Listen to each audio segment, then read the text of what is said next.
저희들 계속 사무엘하 강의 말씀 이어가고 있습니다. 오늘은 이제 사무엘하의 마지막 장 24장을 함께 살펴보기를 원합니다. 제목은 아라우나의 타작마당입니다. 아라우나의 타작마당으로 오늘 24장 말씀 교제하도록 하겠습니다. 이 24장의 배경은 상황 배경은 이렇습니다. 이스라엘 백성들의 회개 없는 계속되는 죄에 대해서 하나님이 진노하십니다. 그리고 그들을 치시기로 이제 결정을 하셨어요. 그런데 좀 이상한 것은 다윗을 이미 이스라엘의 죄로 인하여서 진노하시고 그들을 치시기로 하나님이 정하셨거든요. 그런데 다윗을 격동하신다는 말씀이 나옵니다. 그래서 인구조사를 하게 해요. 그런데 이제 다윗의 군대 장관인 요압도 어찌하여 이런 일을 하시나이까 하면서 이 일은 이스라엘로 범죄하게 하는 일이다 하면서 반대를 하고 다윗의 그 명령을 탐탁하지 않게 여깁니다. 그러나 왕의 명령에 쫓겨서 인구조사는 강행되고 조사 후에 이제 그 결과를 듣잖아요. 그러고 나서 그 조사 후에 다윗은 그 마음에 자책을 받습니다. 마음에 자책하고 자기가 하나님께 큰 죄를 지었다라고 회개하면서 하나님께 용서를 구합니다. 그런데 하나님은 다윗의 그 죄로 인하여서 이스라엘의 전역에 내릴 3가지 재앙을 말씀을 하십니다. 그리고 그것 가운데 하나를 선택하라고 다윗에게 말씀을 하세요. 다윗은 하나님의 크신 긍휼을 생각하고 자신이 아닌 하나님이 그 선택과 결정을 해달라고 하나님께 맡깁니다. 하나님은 이스라엘 전역에 3일 동안 전염병, 원역이 내리시겠다고 하나님이 하시고 그로 인하여서 이스라엘 전역에 7만 명의 사람이 죽습니다. 그리고 이스라엘 수도요, 인구가 가장 많이 살고 있는 예루살렘에 하나님이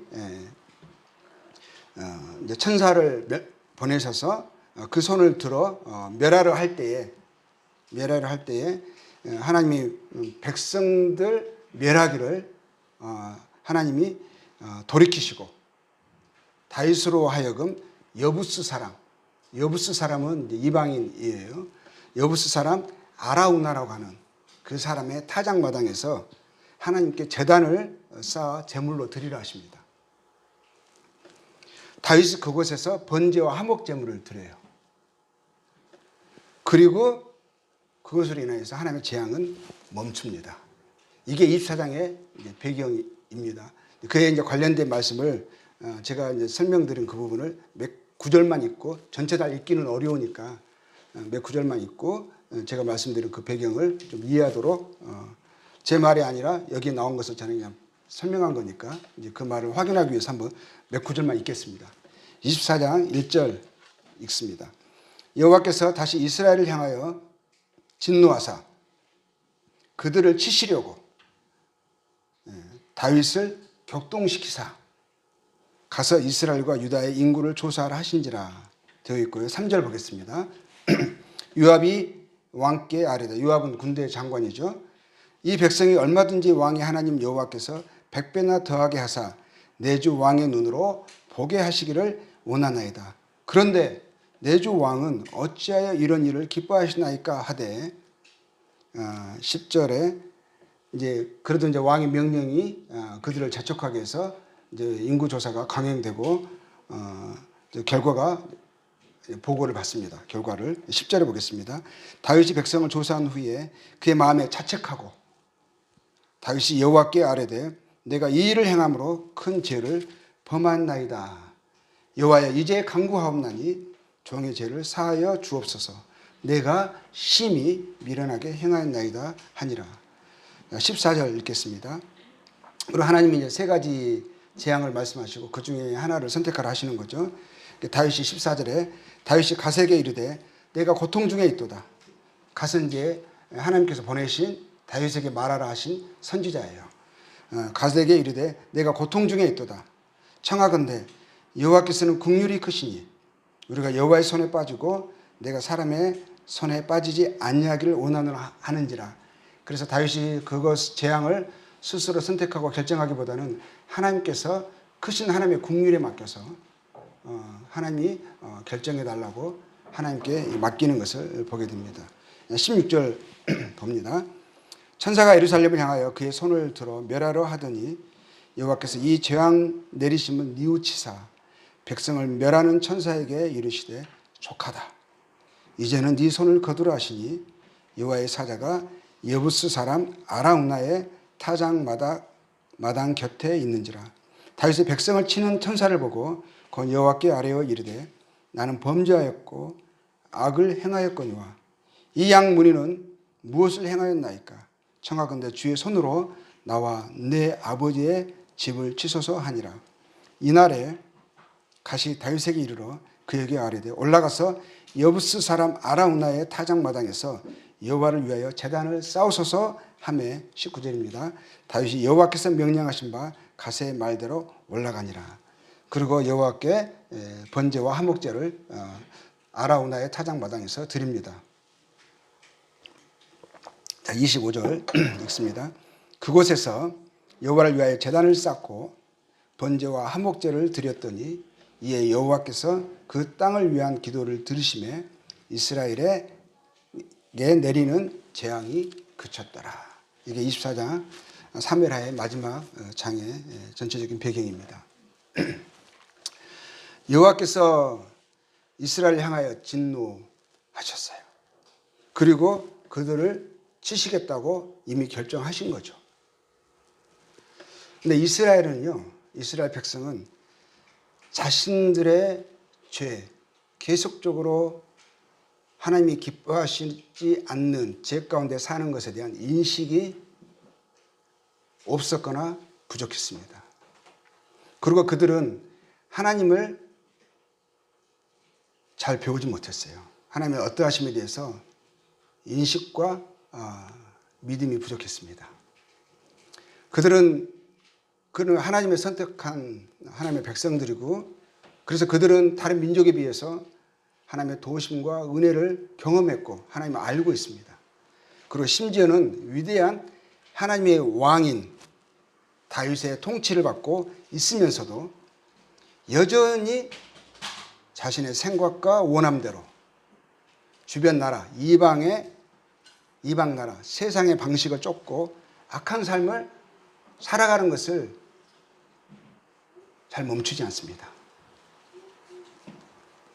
입으로는 하나님을 공경한다 하지만 마음은, 실제 삶은 하나님에게서 멉니다. 하나님은 그들의 마음을 보시고 삶을 보시는 거죠. 그래서 하나님께서 하나님은 인자하시고 성내기를 더디하시지만 하나님이 그들의 그 강팍한 완고한 마음을 계속 참으시다가 하나님이 드디어 마침내 이제 진노하시고 그들에게 재앙을 내려 멸하기로 하나님이 정하신 것입니다. 그런데 하나님이 이미 이렇게 진노하시고 결정을 내리셨는데 왜 다윗을 격동하셨느냐 이거죠. 다윗을 격동하셔서 이스라엘로 인구조사를 하게 하십니다.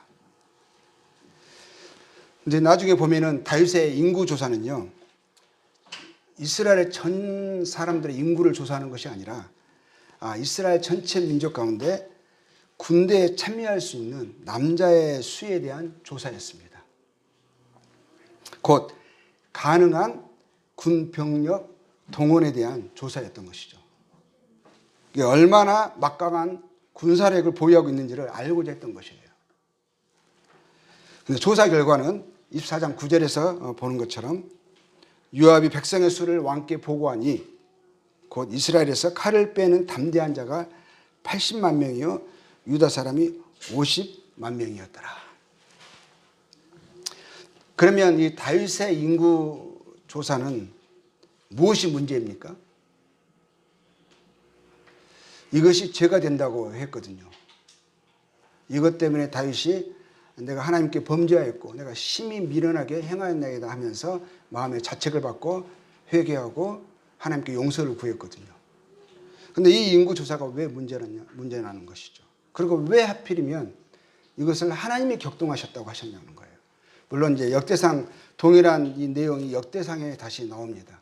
역대상 21장에서는 나오는데 거기에서 보면 사탄이 다윗의 마음을 충동했다고 되어 있어요.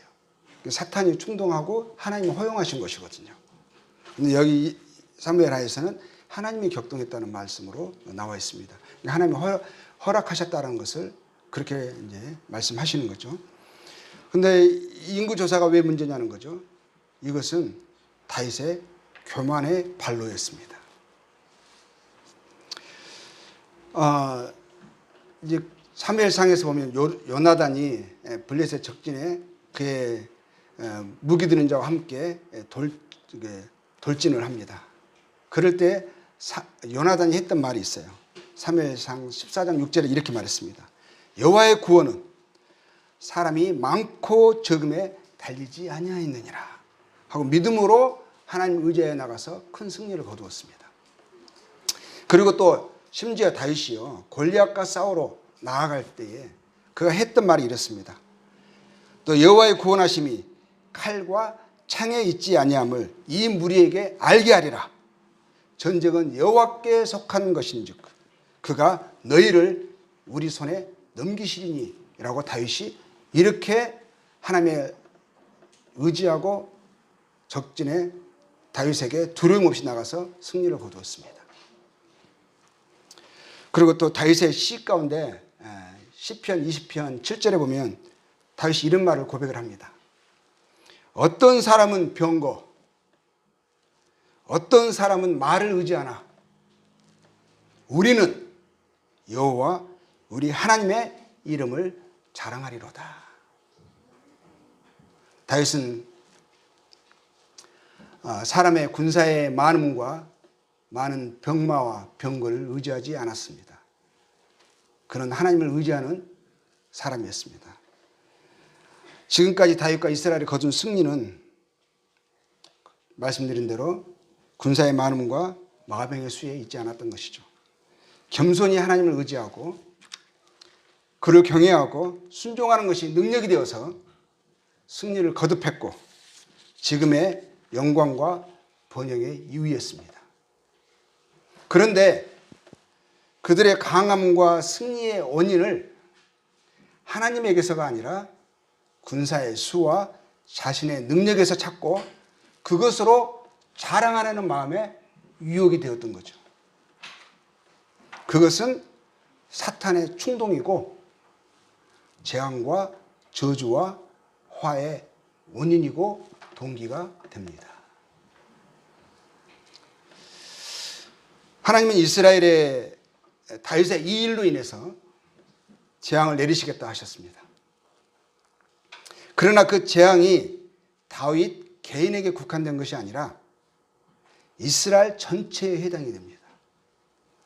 7년 기근 그리고 다윗 왕이 원수에게 석 달 동안 쫓기는 것 이것은 개인의 재앙으로 여겨질 수 있지만 실상은 그렇지 않습니다. 다윗 왕의 개인의 위기라기보다는 나라 전체의 위기이죠. 그로 인한 전쟁과 분열로 이스라엘에게 많은 희생과 고통이 따르기 때문에 이것도 이스라엘 전체에 대한 재앙이 되는 것입니다. 그리고 3일의 전염병 그것으로 기간은 제일 짧지만 이것도 이스라엘 전체에 대한 재앙입니다. 왜냐하면 그 희생이 얼마나 클지 가늠할 수 없기 때문입니다. 그래서 다윗이 14절에 말하였던 것처럼 내가 고통 중에 있도다 하였던 거예요. 그래서 선택을 하지 못하고 다만 여호와께서는 긍휼이 크시니 우리가 여호와의 손에 빠지고 내가 사람의 손에 빠지지 아니하기를 원하노라 하면서 하나님께 그 선택과 결정을 맡겼던 거죠. 자, 우리가 여기서 몇 가지를 생각해 봐야겠습니다. 먼저는 하나님이 이스라엘에게 진노하사 그들을 치시기로 하셨다는 것이죠. 그러나 결국 이스라엘의 재앙을 내리는 것은 다윗의 죄로 인한 재앙으로 내려지는 것으로 나타나는 것을 보게 돼요. 그러면 그렇게 하지 말라고 제안했던 요압뿐만 아니라 이스라엘 사람들도요, 또 다윗 스스로도, 다윗이 마음에 자책했잖아요. 스스로도 어떻게 인식될 수 있냐면, 이것은 다윗의 죄로 인해 하나님이 이스라엘에게 재앙을 내리신다라고 그 책임과 비난을 다윗이 전적으로 받을 수 있는 거예요. 그런 여지가 있는 것이지 않겠습니까? 24장 10절을 보겠습니다. 다윗이 백성을 조사한 후에 다시 한번 읽습니다. 그의 마음에 자책하고 되어 있죠. 다윗이 여호와께 아뢰되 내가 이 일을 행함으로 큰 죄를 범하였나이다. 여호와여 이제 간구하옵나니 종의 죄를 사하여 주옵소서. 내가 심히 미련하게 행하였나이다. 여기서 보면 다윗이 마음에 자책했다라고 되어 있습니다. 다윗은요, 양심에 민감한 선한 양심의 소유자였습니다. 마음에 자책이 될 때 변명하지 않고요, 다른 이유로 돌리지 않고요, 하나님 앞에 자책되는 죄를 솔직하게 자백하는 것을 봅니다. 이스라엘 백성들은 어떠죠? 실상 이것이 하나님께서 이스라엘 죄로 인하여서 그들에게 진노하셔서 그들을 치시려고 먼저 하나님이 발단은 그거거든요. 하나님 이미 정하신 것이거든요. 그런데 실상 이스라엘 사람들은 어때요? 이스라엘 백성들은 자신의 죄를 모르고요, 하나님이 진노하시고 그들을 치러하는지도 모릅니다. 다윗과 참 많이 다르죠.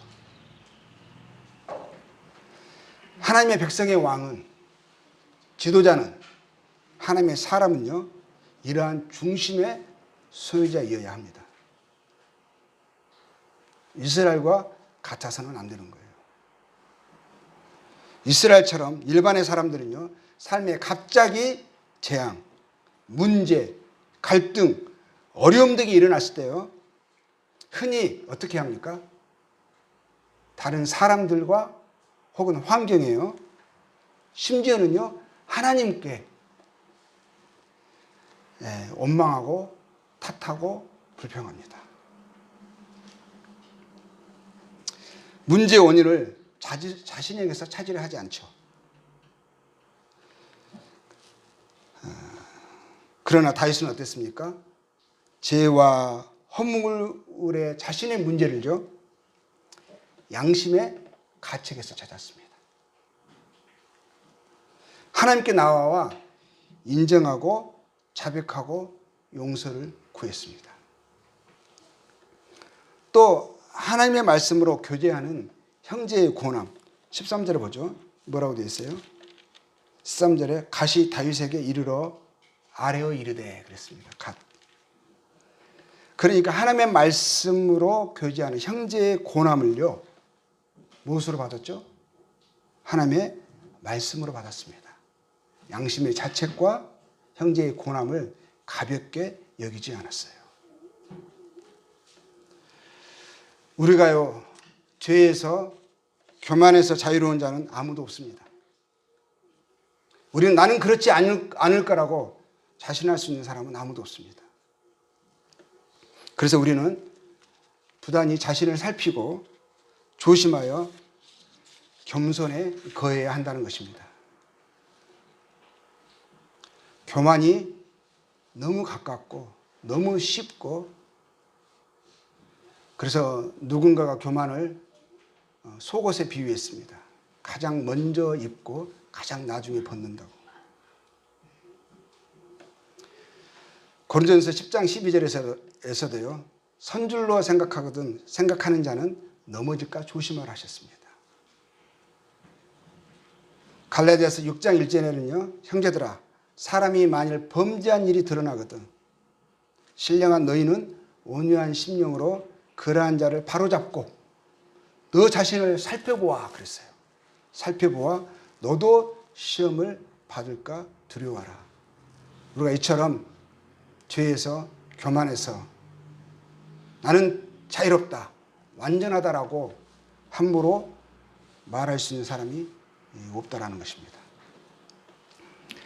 양심의 소리에 민감하고 자책되는 일이 있을 때 변명할 거리를 다른 사람, 환경에서 찾고 또 비교하면서요, 스스로 위안해서 넘어가려 하지 말고 다윗처럼 그 소리를 크게 듣고요, 양심의 소리를 크게 듣고 세미한 음성을 크게 듣고 집중하고 인정하고 하나님께 나아가 자책되는 그 죄를, 마음에 자책되는 그 소리를, 그 죄를 솔직히 인정하고요, 자백하고 용서를 구하고 그 죄에서 돌이켜야 한다는 것입니다. 하나님은 거룩하시고 공의로우셔서 우리가 씻는 대로 거두게 하시지만 하나님께 나와 인정하고 하나님이 주시는 그 징계, 해결안을 겸허히 받아들여야 한다는 것입니다. 하나님이 긍휼이 크신 분이심을 알고 그것을 믿고 그 앞에 나와야 합니다. 하나님을 피해서는 안 됩니다.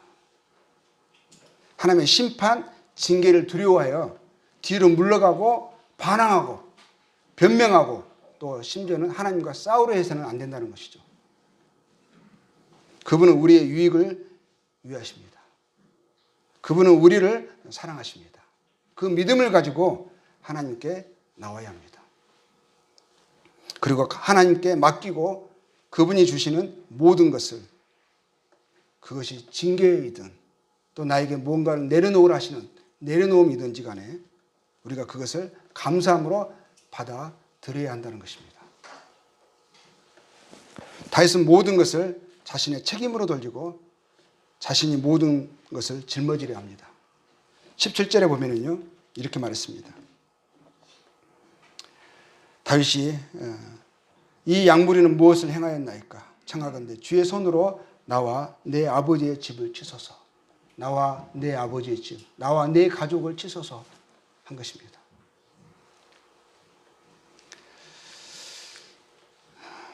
그들에게 내려질 재앙에서 구원을 위해 다윗은 하나님의 타작마당에 나아가 하나님의 위하여 제단을 쌓으라는 명령을 받고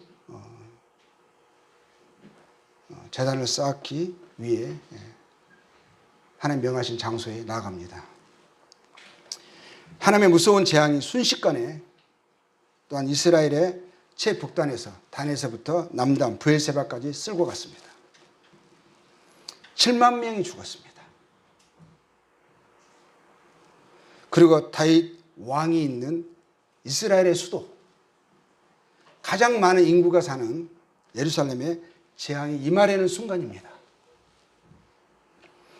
그런데 하나님이 이 재앙 내리심을 뉘우치사 하셨습니다. 뉘우치셨다는 이것은 마음 아파하셨다, 고통하셨다, 돌이키셨다라는 의미입니다. 재앙을 내려 백성을 멸하려는 천사에게 하나님이 이렇게 말씀하셨습니다. 족하다. 이제는 네 손을 거두라 하셨습니다. 자, 여호와의 사자가 있던 것은요, 여부스 사람 아나우나의 타작 마당 곁이었습니다. 여부스 사람 기억나시죠?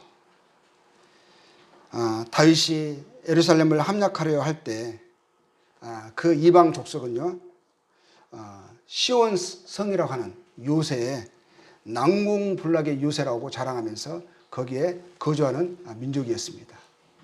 다윗이 그것을 함락할 수 없을 거라고 그들은 그 요새의 견고함을 자랑하면서 이렇게 이야기했죠. 맹인과 다리 저는 자라도 너를 물리치리라 하면서 다윗을 조롱했던 그 여부스 족속입니다. 근데 다윗이 그 여부스 족속 시온 산성을 함락하고 그것을 다윗성으로, 그곳의 왕궁의 터를 잡고 그 시온 산성 다윗성에 함락하고 거주하게 되었죠. 여호와의 언약궤도요, 나중에 이 다윗성에 모셔왔습니다. 근데 여부스 사람 아나우나는요, 이 다윗이 머무는, 왕궁이 머무는 시온성, 시온 산성의 바로 위쪽, 윗부분에 더 위에 북쪽에 있는 그 언덕 위에 있었습니다. 그곳에 그의 타작마당이 있었죠. 그러니까 타작마당이라는 것은요, 타작마당은 보통 언덕 위에 바람이 잘 통하는 곳에 있습니다. 타작마당은 곡식을 타작해서 알곡과 쭉정이를 분리시켜서 알곡은 모아 곡간에 들이고 쭉정이는 모아 밖에 태우는 것입니다. 키질을 하면은 바람이 잘 부는 곳에 있기 때문에 쭉정이는 날아가죠. 한 곳은 모아서 나중에 태웁니다. 그리고 알곡은 그 타작마당 안에 남습니다. 그래서 타작마당을요, 이제 일반적으로 성경에서는 심판의 장소로 많이 인용을 합니다. 타작마당에 그 해에 수확한 밀이나 벼를 이렇게 깔고 작대기로 키로 내리치거나 또 나무판은 그 위에 올려놓고 소가 그 위를 끌게 합니다. 사람이 이제 나무판에 올라가서요, 몇 사람이 올라갑니다. 그러면 이제 소가 끌면서 그 이제 알곡과 쭉정이를 구분하는 그 타작하는 일을 하는 거죠. 하나님이 다윗에게요, 이방인 그 여부스 사람 아나우나의 타작마당에 여호와를 위하여 제단을 쌓으라 명하셨습니다. 다윗이 아나우나에게 그 타작마당과 소를 삽니다. 역대상 21장에 보면은요, 그뿐만 아니라 그 주변의 모든 터를 높은 값을 주고 책정해서 삽니다. 그래서 25절에 보면은요, 그곳에서, 그 타작마당에서, 아나우나의 타작마당에서 그곳에서 여호와를 위하여 제단을 쌓고 번제와 화목제를 드렸더니 이에 여호와께서 그 땅을 위한 기도를 들으시매 이스라엘에게 내리는 재앙이 그쳤더라라고 되어 있습니다. 그럼 아나우나의 타작마당은 어디에 위치하고 있었나? 방금 말씀드린 대로 시온 산성 위쪽에, 북쪽에 위치하고 있다고 하였습니다. 그 타작마당이 있는 그 산을요, 무슨 산이라고 하냐면 모리아 산이라고 합니다. 이 모리아 산에서요, 아브라함이 이삭을 번제로 드리라는 명을 받았던 거 기억나시죠? 그 산에서요, 그 모리아 산에서 하나님이 준비하신 하나님의 양이 이삭을 대신하여 하나님의 칼에 의해 피 흘려 죽고 하나님께 번제로 드렸습니다. 바로 그곳입니다. 그리고 바로 그 산의 후에 솔로몬이 하나님의 성전을 짓습니다. 역대하 3장 1절을 보겠습니다. 뒷부분에 역대하 3장 1절에 보면은요,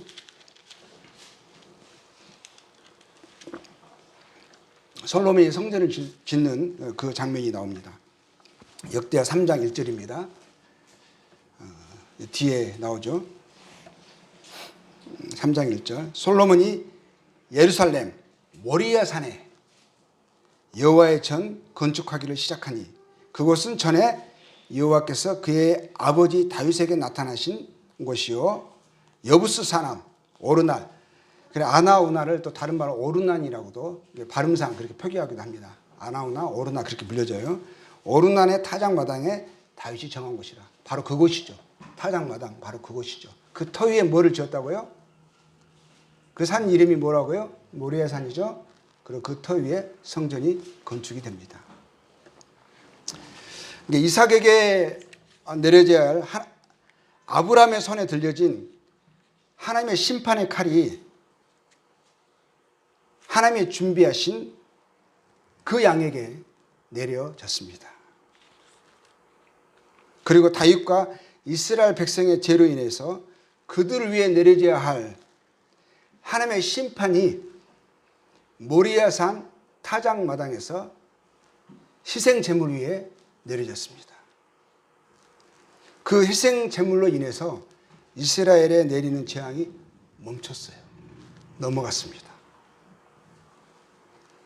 하나님은 이처럼요, 성경 곳곳에 역사의 무대마다 우리 주 예수 그리스도와 그가 하신 일과 그를 통해서 하나님이 죄인들에게 베푸시는 은혜와 사랑과 복들에 관한 하나님의 약속을 거듭거듭 상기시키시고 증거하십니다.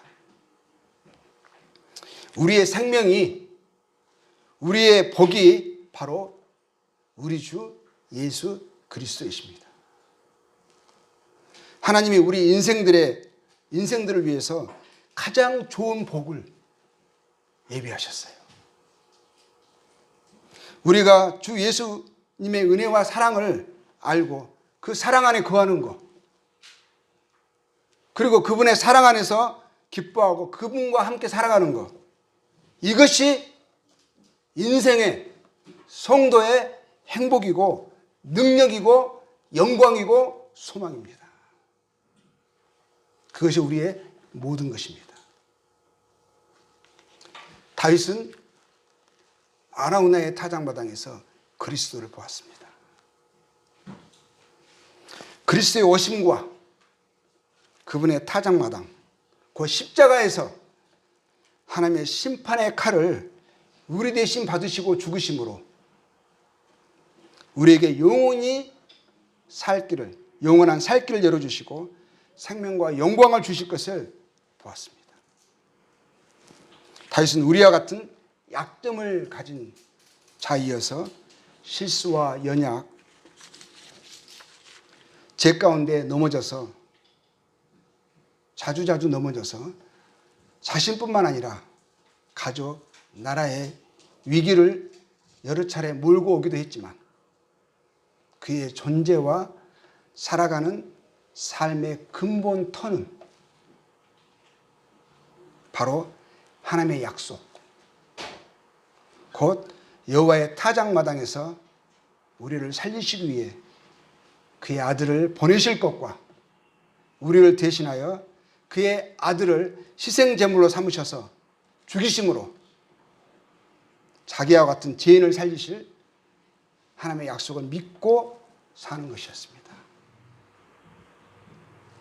그래서 하나님에 대한 사랑과 긍휼의 크심을 확신하는 은혜 가운데 강한 성도의 삶을 그가 살아갈 수 있었던 것입니다. 다윗을 다윗되게 한 것은요, 하나님의 은혜와 사랑의 이 약속과 그 약속에 대한 믿음과 감사 때문이었습니다. 자, 에베소서 5장 말씀 보겠습니다.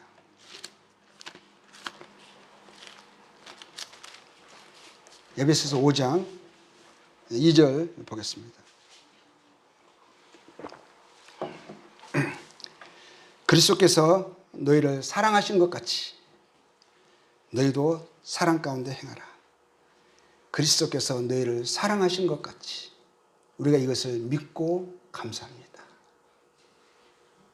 그것을 우리가 확신합니다. 너희도 사랑 가운데 행하라는 그 명령이 사랑 안에서 있습니다. 그는 우리를 위하여 자신을 버리사 향기로운 제물과 희생제물로 하나님께 드리셨느니라. 음행과 온과 더러운 것과 탐욕은 너희 중에서 그 이름조차도 부르지 말라. 이는 성도에게 마땅한 바니라. 사랑을 받은 자로서 사랑 가운데 살라 하시면서 뭐라 하신 거죠? 사랑 가운데 사는 것이 성도에 마땅한 삶의 행실로 나타나는 것이고 나타내라 하시는 것입니다. 자, 8절 읽습니다. 너희가 전에는 어둠이더니 이제는 주 안에서 빛이라. 주 안에서 빛이라. 우리의 정체성이, 우리의 자존감이 하나님의 말씀 안에 있습니다. 그리스도께서 너희를 사랑하셨다 하셨고요. 너희는 이제 어둠이 아니라 빛이다. 빛의 자녀라 하십니다. 빛의 열매는 모든 착함과 의로움과 진실함에 있느니라 하셨습니다. 빛이니 당연히 빛에 합당한 생각과 행실이 나타나야 하는 것이죠. 사랑을 받은 자로서 당연히 사랑을 나타내는 그 그 사랑의 존재가 되어지는 것은, 나타나는 것은 실로 마땅하다 하시는 것입니다. 갈라디아서 3장 1절에 이런 말씀이 있습니다. 그들을 책망하시면서요, 어리석도다 이 갈라디아 사람들아, 예수 그리스도께서 십자가에 못 박히신 것이 너희 눈앞에 밝히 보이거늘 누가 너희를 꾀더냐 하셨습니다. 예수 그리스도께서 십자가에 못 박히신 것이 너희 눈앞에 밝히 보이거늘 누가 너희를 꾀더냐. 너희가 하나님의 사랑을 받은 것이, 너희가 빛의 자녀들이 된 것이 너희들이 밝히 보이거늘, 밝히 알거든, 그 사랑을 받았거늘 누가 너희를 꾀어서 어둠의 삶의 자식처럼 살게 하더냐.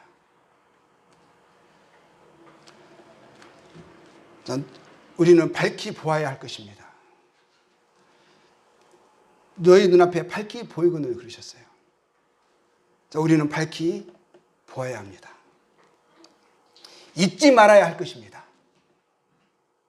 삶의 매 순간 그 사랑과 은혜와 소망과 약속을 기억하고 그 믿음에 따른 생각과 행실을 나타내며 살려고 해야 할 것입니다. 아라우나의 타작마당은 다윗의 시온산성, 말씀드린 대로 그 왕궁보다 높은 북쪽, 위쪽에 자리 잡고 있었습니다. 그것은요, 다윗에게 잘 보이고 쉽게 갈 수 있는 곳에 있었습니다. 자, 예수 그리스도의 십자가, 주님의 사랑이요, 우리 마음에, 기억에, 생각에 늘 가까이 있어야 되겠습니다.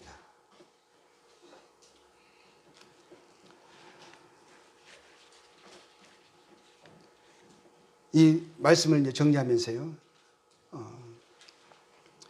이제 기도하는 마음으로 이 내용을 함께 정리했으면 좋겠습니다.